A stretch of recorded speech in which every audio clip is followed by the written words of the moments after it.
बिस्मिल्लाहिर्रहमानिर्रहीम। अस्सलामु अलैकुम।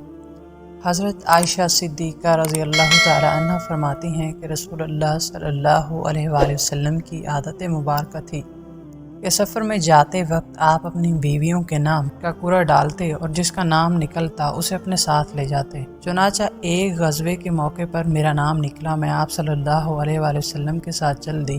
होता यूँ है कि मैं अपने कजावा में बैठी रहती हूँ और जब काफ़िला कहीं उतरता है तो मेरा कजावा उतार लिया जाता है और मैं इसी में बैठी रहती हूँ, और जब काफ़िला चलता है तो यूं ही कजावा रख दिया जाता है। हम ग़ज़वे पर गए, हज़रत सल्लल्लाहु अलैहि वसल्लम ग़ज़वे से फारिग हुए और वापस लौटे। मदीना के करीब आ गए, रात को चलने की आवाज़ लगाई गई। मैं क़ज़ाए हाजात के लिए निकली और लश्कर के पड़ाव से दूर जाकर मैंने क़ज़ाए हाजात की, फिर वापस लौटी।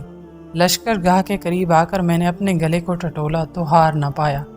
मैं वापस इसको ढूंढने के लिए चली गई और तलाश करती रही। यहाँ हुआ ये कि लश्कर ने कूच कर दिया। जो लोग मेरा कजावा उठाते थे, इन्होंने ये समझकर कि मैं हस्बे आदत अंदर ही हूँ, कजावा उठाकर ऊपर रख दिया और चल पड़े। ये भी याद रहे कि उस वक्त तक औरतें न कुछ ऐसा खाती पीती थीं, न वो भारी बदन की बोझल थीं, तो मेरे कजावा उठाने वालों को मेरे होने या ना होने का मुतलक पता ना चला। और मैं उसी वक्त कम उम्र की तो थी ही, अलगर्ज बहुत देर के बाद मुझे मेरा हार मिल गया।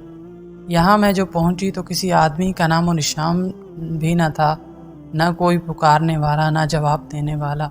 मैं अपने निशान के मुताबिक वहाँ पहुँची जहाँ हमारा ऊँट बैठाया गया था, और मैं वहीं इंतज़ार में बैठ गई कि जब आप सल्लल्लाहु अलैहि वसल्लम आगे चलकर मेरे ना होने की खबर पाएंगे तो मुझे तलाश करने के लिए यहीं आएंगे।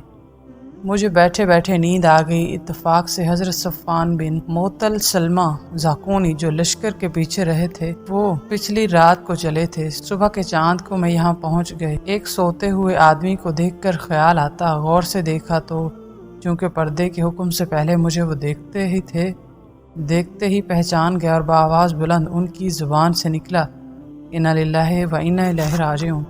इनकी आवाज़ सुनते ही मेरी आंख खुल गई और मैं अपनी चादर से अपना मुंह ढांप कर संभल बैठी। इन्होंने झट से अपने ऊँट को बिठाया और इसकी टांग पर अपना पाँव रखा। मैं उठी और ऊँट पर सवार हो गई। इन्होंने ऊँट को खड़ा कर दिया और भगाते हुए ले चले। खुदा की कसम, न वो मुझसे कुछ बोले, ना मैंने इनसे कोई बात की सिवाय इन्ना लिल्लाह के। मैंने इनके मुँह से कोई कलमा नहीं सुना। दोपहर के करीब हम अपने काफिले से मिल गए। बस इतनी सी बात का हलाक होने वालों ने पतंगड़ बना लिया। उनका सबसे बड़ा और बढ़ चढ़ कर बातें बनाने वाला अब्दुल्ला बिन उबई बिन सुलूल था। मदीना आते ही मैं बीमार पड़ गई और महीने भर तक बीमारी में घर में रही। न मैंने कुछ सुना, न किसी ने मुझसे कहा। जो कुछ गुल गुबार लोगों में हो रहा था मैं उससे बेखबर थी। अलबत्ता मेरे दिल में ये ख्याल बसा औकात गुजरता था कि रसूलुल्लाह सल्लल्लाहु अलैहि वसल्लम की मेहर मोहब्बत में कमी की क्या वजह है। बीमारी में आम तौर पर जो शफ़क़त रसूलुल्लाह सल्लल्लाहु अलैहि वसल्लम को मेरे साथ होती थी, इस बीमारी में वो बात ना पाई थी। इसलिए मुझे रंज तो बहुत था मगर कोई वजह मालूम न थी। बस हज़रत सल्लल्लाहु अलैहि वसल्लम तशरीफ़ लाते, सलाम करते और दरियाफ़्त फरमाते तबीयत कैसी है, और कोई बात ना करते। इससे मुझे बड़ा सदमा होता, मगर बहुतान बाज़ों की तोहमत से मैं बिल्कुल गाफिल थी। अब सुनिए, उस वक्त तक घर में लैट्रीन का कोई इंतज़ाम ना था और अरब की कदीम आदत के मुताबिक हम लोग मैदान में क़ज़ाए हाजात के लिए जाया करते थे। औरतें अमूमन रात को जाया करती थीं। घरों में लैट्रीन बनाने पर आम तौर पर नफ़रत की जाती थी। हस्बे आदत मैं उम्मे मुस्ताह क़ज़ाए हाजत के लिए चली। इस वक्त मैं बहुत कमज़ोर थी। ये उम्मे मुस्ताह मेरे वालिद की खाला थी। उनकी वालिदा सोहर बिन आमिर की लड़की थी। उनके लड़के का नाम मुस्ताह बिन असासा बिन था। जब हम वापस आने लगे तो हज़रत उम्मे मुस्ताह का पाँव चादर के दामन में उलझा और बेसाख्ता उनके मुंह से निकल गया। मुस्ताह गारत हो। मुझे बहुत बुरा लगा और मैंने कहा, तुमने बहुत बुरा कलमा बोला, तौबा करो, तुम उसे गाली देती हो जिसने जंग बदर में शिरकत की। उस वक्त उम्मे मुस्ताह रज़ी अल्लाह तआला ने कहा, भोली बीबी, आपको क्या मालूम मैंने क्या कहा? मैंने कहा, क्या बात है? इन्होंने फरमाया, वो भी उन लोगों में है जो आपको बदनाम करते फिरते हैं। मुझे सख्त हैरत हुई।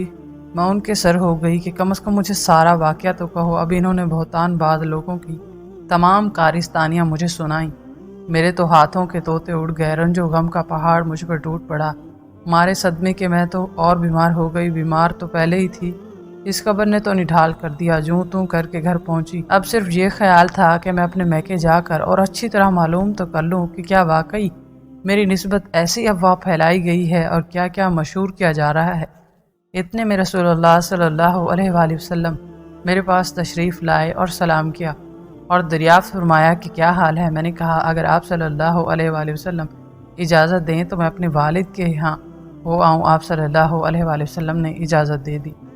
मैं यहाँ आई, अपनी वालिदा से पूछा कि अम्मा जान, लोगों में मेरे मुतालिक क्या बातें फैल रही हैं। इन्होंने फरमाया, बेटी ये तो निहायत मामूली बात है, तुम इतना अपना दिल भारी ना करो। किसी शख्स की अच्छी बीवी जो उसे महबूब हो और इसकी शौकने भी हों, वहाँ ऐसी बातों का खड़ा होना तो लाजमी अमर है। मैंने कहा, सुबहान अल्लाह, क्या वाकई लोग मेरी निस्बत ऐसी अफवाहें उड़ा रहे हैं। अब तो मुझे रंजो गम ने इस कदर घेरा कि बयान से बाहर है। उस वक्त से जो रोना शुरू हुआ, वल्लाह एक दम भर के लिए मेरे आंसू नहीं थमे। मैं सर डाल कर रोती रही। कहाँ का खाना पीना, कहाँ का सोना जागना और कहाँ की बातचीत, बस रंजो अलम और रोना है और मैं हूँ। सारी रात इसी हालत में गुजरी कि आंसुओं की लड़ी ना थमी। दिन को भी यही हाल रहा। हज़रत सल्लल्लाहु अलैहि वसल्लम ने हज़रत अली रज़ी अल्लाह ताला अन्हा को और हज़रत उसामा बिन ज़ैद रज़ी अल्लाह अन्हा को बुलाया। वही में देर हुई। खुदा ताला की तरफ से आपको कोई बात मालूम ना हुई थी, इसलिए आप सल्लल्लाहु अलैहि वसल्लम ने उन दोनों हजरात से मशवरा किया कि आप सल्लल्लाहु अलैहि वसल्लम मुझे अलग कर दें या क्या करें। हज़रत उसामा ने साफ कहा कि अल्लाह के रसूल, हम आपकी अहले बैत पर कोई बुराई नहीं जानते। हमारे दिल तो उनकी मोहब्बत, इज़्ज़त और शराफत की गवाही देने के लिए हाजिर हैं। हाँ, हज़रत अली रज़ी अल्लाह ताला अन्हा ने जवाब दिया कि या रसूल अल्लाह, खुदा ताला की तरफ से आप सल्लल्लाहु अलैहि वसल्लम को कोई तंगी नहीं हुई। इनके सिवा भी बहुत हैं। अगर आप घर की खादमा से पूछें तो आपको सही वाक़या मालूम हो सकता है। आप सल्लल्लाहु अलैहि वसल्लम ने उसी वक्त घर की खादमा हज़रत बरीरा को बुलवाया और उनसे फरमाया कि हज़रत आयशा रज़ी अल्लाह ताला अन्हा की कोई बात शक व शुबा वाली कभी भी देखी हो तो बतलाओ। बरीरा ने कहा कि इस खुदा की कसम जिसने आपको हक के साथ माबूस फरमाया है, मैंने इनसे कोई बात कभी इस किस्म की नहीं देखी। हाँ, सिर्फ ये बात है कि कम उम्री की वजह से ऐसा हो जाता है कि कभी कभी गूंदा हुआ आटा यूं ही रखा रहता है और बीवी सो जाती हैं तो बकरी आकर आटा खा जाती है। इसके सिवा मैंने उनका कोई कसूर कभी नहीं देखा। चूँकि कोई सबूत इस वाक़े का ना मिला, इसलिए इसी दिन रसूलुल्लाह सल्लल्लाहु अलैहि वसल्लम मिंबर पर खड़े हुए और मजमे से मुखातिब होकर फरमाया, कौन है जो मुझे इस शख्स की एज़ाओं से बचाए जिसने मुझे एज़ाएँ पहुँचाते पहुँचाते अब घर वालियों के बारे में मुझे एज़ाएँ पहुँचानी शुरू कर दी। वल्लाह, मैं जहाँ तक जानता हूँ मुझे अपने घर वालियों में सिवाय भलाई की कोई चीज़ मालूम नहीं। जिस शख्स का नाम ये लोग ले रहे हैं, मेरी दानिस्त में तो इसके मुताल्लिक भी सिवाय भलाई के और कुछ नहीं। वो मेरे साथ ही घर में आता था। ये सुनते ही हज़रत साद बिन माज खड़े हो गए, फरमाने लगे, या रसूलुल्लाह सल्लल्लाहु अलैहि वसल्लम, मैं मौजूद हूँ। अगर वो कबीला औस का शख्स है तो अभी हम इसकी गर्दन तन से जुदा करते हैं। अगर वो हमारे खजरज भाइयों से है तो भी हम आप जो हुक्म दें हम इसकी तामील करेंगे, कोई उज़र ना होगा। ये सुनकर हज़रत साद बिन इबादा खड़े हो गए। ये कबीला खजरज के सरदार थे तो ये बड़े नेक बख्त, मगर हज़रत साद बिन मास की इस वक्त की गुफ्तगू से इन्हें अपने कबीले की हिमायत आ गई और इनकी तरफदारी करते हुए हज़रत साद बिन मास से कहने लगे, ना तो तू उसे कत्ल करेगा, ना इसके कत्ल पर तू कादिर है। अगर वो तेरे कबीले का होता तो तू इसका कत्ल किया जाना कभी पसंद न करता। ये सुनकर हज़रत उज़ैर रज़ी अल्लाह ताला अन्हा खड़े हो गए। ये सुनकर साद बिन मास के भतीजे थे कहने लगे, ए साद बिन उबादा, तुम झूठ कहते हो, हम उसे ज़रूर मार डालेंगे। आप मुनाफिक हैं कि मुनाफिकों की तरफदारी कर रहे हैं। अब उनकी तरफ से उनका कबीला और उनकी तरफ से उनका कबीला एक दूसरे के मुकाबले पर आ गए और करीब था कि औस व खजरज दोनों कबीले आपस में लड़ पड़े। हज़ूर सल्लल्लाहु अलैहि वसल्लम ने मिंबर पर इन्हें समझाना और चुप कराना शुरू किया, यहाँ तक कि दोनों तरफ खामोशी हो गई। हजूर भी खामोश हो रहे। ये तो था वहाँ का वाक़या। मेरा हाल ये था कि सारा दिन भी रोने ही में गुजरा। मेरे इस रोने ने मेरे वालिदैन की भी सिटी गुम कर दी थी। वो समझ बैठे थे कि मेरा ये रोना मेरा कलेजा फाड़ देगा। दोनों हैरत ज़दा मग़मूम बैठे हुए थे और मुझे तो रोने के सिवा और कोई काम ही नहीं था। अंसार की एक औरत आई और वो भी मेरे साथ रोने लगी, मगर हम यूं ही बैठे हुए थे जो अचानक रसूल करीम सल्लल्लाहु अलैहि वसल्लम तशरीफ़ लाया और सलाम करके मेरे पास बैठ गए। कसम खुदा की, जब से ये बहतान बाजी शुरू हुई थी आज तक रसूल खुदा सल्लल्लाहु अलैहि वसल्लम मेरे पास कभी नहीं बैठे थे।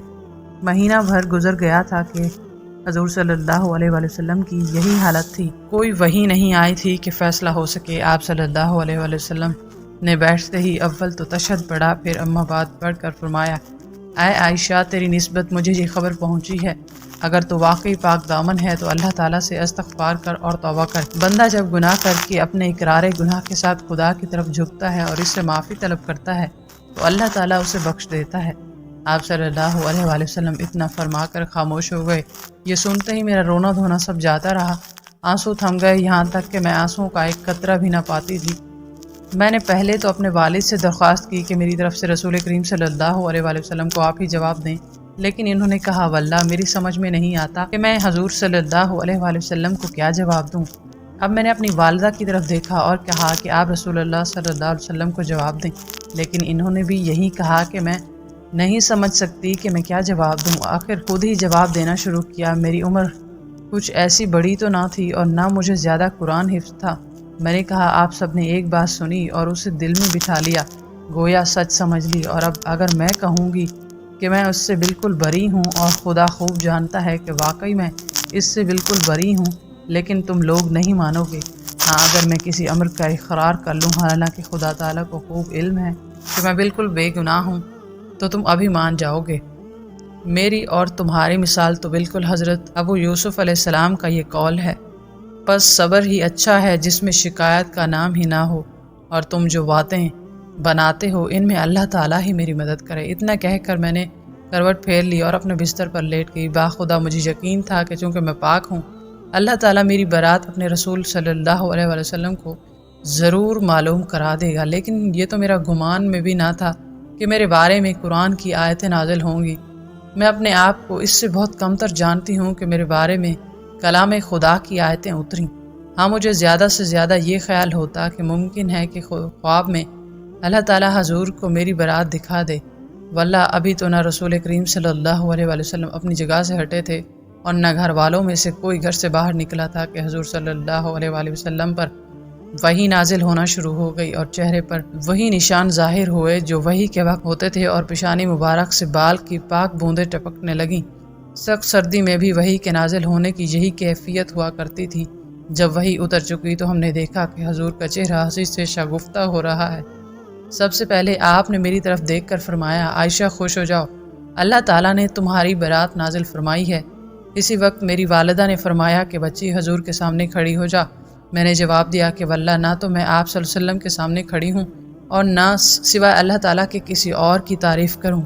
उसी ने मेरी बारात और पाकीज़गी नाजिल फरमाई है, इसलिए मैं तो उसी की तारीफ़ करूँगी और उसी का शुक्रिया अदा करूँगी। सुबहान अल्लाह।